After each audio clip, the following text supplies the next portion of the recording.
While the US draws up plans against the extremist group, its close ally Britain appears to have been contributing significantly to Islamic State's growing number of fighters. Now, 600 Britons have so far been recruited by the jihadists, and that number is increasing.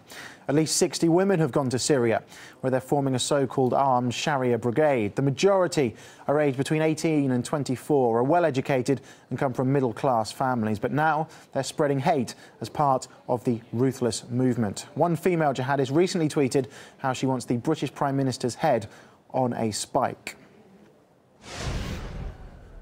Let's go live to London and speak to investigative journalist Shiv Malik, who's also the co-author of Jilted Generation: How Britain Has Bankrupted Its Youth. Thank you very much for joining us here on RT International. Can you just explain to us, first of all, how young British citizens are being radicalised to such an extent? Yes, I mean, there are two ways. The first way, which has sort of been new in the last sort of couple of years, has been online radicalisation. So what we've seen is, I mean, just last weekend, in fact, there was a big online conference held over on a service called Paltalk, in which 4 radicals, 3 previously convicted preachers, held sort of 3-4 hour-long talk for 200 people. So there's stuff that's going on online through Twitter, through social media, and through various other forms and platforms. But there's also what we've seen is a return back to using mosques, not the imams of mosques and not the mosques themselves per se, but mosques as social centres. And around the peripheries of that, we've seen people again hanging out, helping to perhaps facilitate young people who are wanting to go to Syria and Iraq, but also in some senses also recruiting them, which is a step up obviously from simply facilitation. How difficult is this logistically for the British government to deal with? I mean, if they take a military approach, they're going to be effectively a military campaign against some of their own citizens.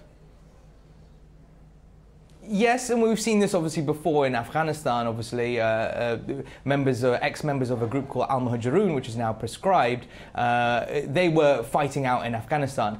I don't think, in some senses, since we've done it before, it's not going to be much of a problem. And I think actually what we've seen over the last 10 years is that the mainstream Islamic community here, the Muslim community here, has actually gotten behind many of the agendas of both the government and the wider community at large to stop and get involved in stopping radicals within their own communities. So I think they'd very much be behind any moves, perhaps military moves in Syria and Iraq.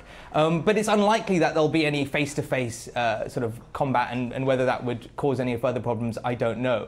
What I do know is also that radicals here would obviously use that as a platform to say, look, this is again another war on Muslims. But as we've seen, these groups out in Syria, especially IS, have been killing far more Muslims in the last couple of years than radicals care to admit to themselves. How do you see this playing out then? Because President Obama says he's not looking for a ground invasion. Do you believe that? And how can he avoid boots on the ground? So I think he can avoid boots on the ground to an extent, as in any sense of him deploying a US conventional force to actually go head-to-head with ISIS. That's not going to happen. There will obviously be backup support in that sense. There are already US troops in Iraq, obviously, currently now helping and guiding the forces that are already there, the Peshmerga forces from the Kurds, and also the Shia forces. The problem with that is going to be really, and I think they'll use those two groups to provide, if you want, the troops while they are providing the air support, and that operation will simply ramp up.